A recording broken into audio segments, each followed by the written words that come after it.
Fransız klaksonu 4 oktavlık bir genişliğe sahip ve farklı, tok bir sesi var. Diğer bando aletlerinde olduğu gibi doğru sesi çıkarabilmek için müzisyenin değişik ses düğmelerini kullanması, dudağının gerginliğini değiştirmesi gerekiyor.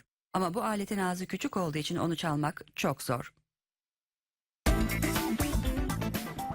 Fransız klaksonu 4 metre uzunluğunda sarmal tüpten, bir grup ses düğmesinden ve geniş bir çandan oluşuyor. Kuyruğu yapmak için bir pirinç levhaya çelik bir madrilin etrafında şekil veriyorlar. Kaynak yaparak bir tüp oluşturuyorlar. Bir düzelticiyle dışına estetik bir görünüm veriliyor. Daha sonra bir çarkın etrafında dönen pirinç disk yağlıyorlar. Birbirinden farklı aletler kullanarak ona çan şekli veriyorlar.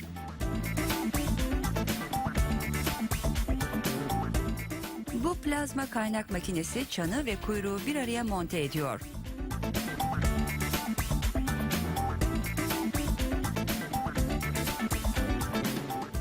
Bir çarkın etrafında çanın çapını küçültüyorlar.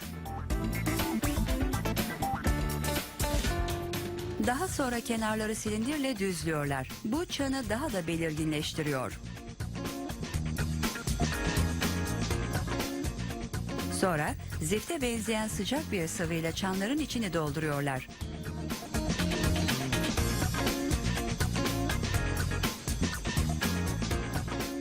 Zift soğuduktan sonra kuyruğu şekil verecekleri alete yerleştiriyorlar. Dikkatli bir şekilde onu büküyorlar. Katı zift kuyruğun kırılmasını önlüyor.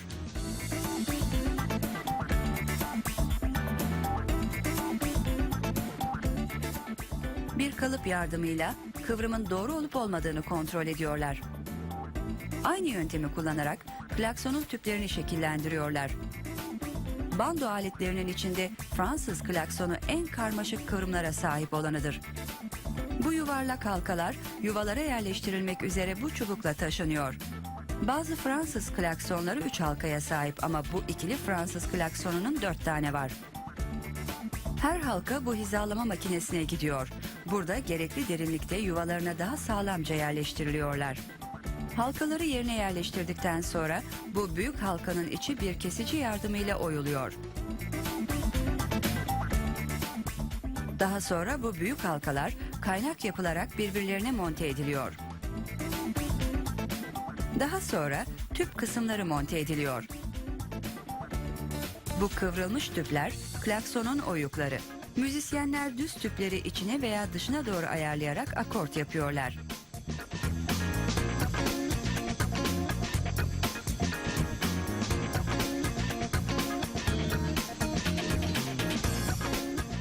Düz tüplerde büyük halkalara eklendikten sonra diğer yerlere ulaşabilmek için şimdi yanları kaldırıyorlar.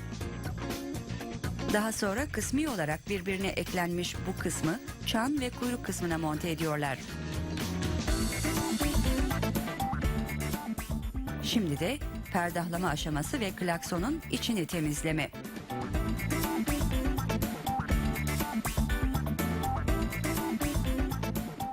Ulaşılması daha kolay olan yerleri bir bez parçası yardımıyla parlatıyorlar. Ve şimdi de yüzeyini düzeltiyorlar. Tüm yüzeyi koruyucu cila ile kaplıyorlar. Şimdi halka kısmının son aşaması başlıyor. Yayları ekliyorlar. Sonra manivelayı. Yukarı ve aşağı hareket eden piston halkalarından daha farklı olarak bu halkalar özellikle tüp kombinasyonlarıyla direkt olarak havanın içine doğru hareket ediyorlar. Bir manivela her halkayı mil ve kordon aracılığıyla birbirine bağlıyor.